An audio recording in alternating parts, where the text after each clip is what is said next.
Hello, this is Ron Paul with your weekly update for Monday, March 14th. During her appearance before the Senate Judiciary Committee last week, Attorney General Loretta Lynch admitted that she asked the FBI to examine whether the federal government should take legal action against so-called climate change deniers. Attorney General Lynch is not responding to any criminal acts committed by climate change skeptics. Instead, she is responding to requests from those frustrated that dissenters from the alleged climate change consensuses have successfully blocked attempts to create new government programs to fight climate change. These climate change censors claim that the argument over the climate change is settled and deniers' success is blocking congressional action is harming the public. Therefore, the government must disregard the First Amendment and silence anyone who dares question the reigning climate change dogma. This argument ignores the many reputable scientists who have questioned the magnitude, effects, and role of human action in causing climate change. If successful, the climate change censor could get a precedent that could silence numerous other views. For example, many people believe the argument over whether or not we should audit and then end the Fed is settled.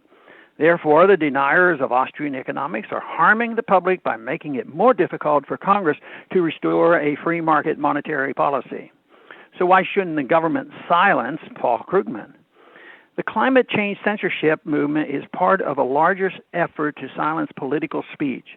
Other recent examples include the IRS's harassment of Tea Party groups as well as that agency's, fortunately thwarted, attempt to impose new rules on advocacy organizations that would have limited their ability to criticize a politician's record in the months before an election. The IRS and many state legislators and officials are also trying to force public policy groups to hand over the names of their donors. This type of disclosure can make individuals fearful that if they support a pro-liberty group, they will face retaliation from the government. Efforts to silence government critics may have increased in recent years. However, the sad fact is the U.S. government has a long and shameful history of censoring speech.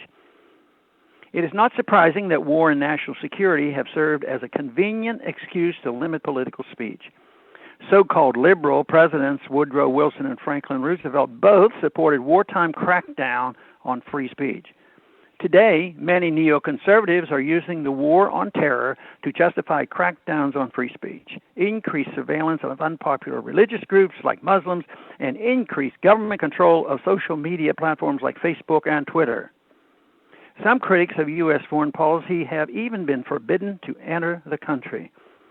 Many opponents of government restrictions on the First Amendment and other rights of Muslims support government actions targeted so-called right-wing extremists. These fair-weather civil liberty defenders are the mere image of conservatives who support restricting the free speech rights of Muslims in the name of national security, yet claim to oppose authoritarian government. Defending speech we do not agree with is necessary to effectively protect the speech we support. A government that believes it can run our lives, run the economy, and run the world will inevitably come to believe it can and should have the power to silence its critics. Eliminating the welfare warfare state is the key to protecting our free speech and other liberties from an authoritarian government.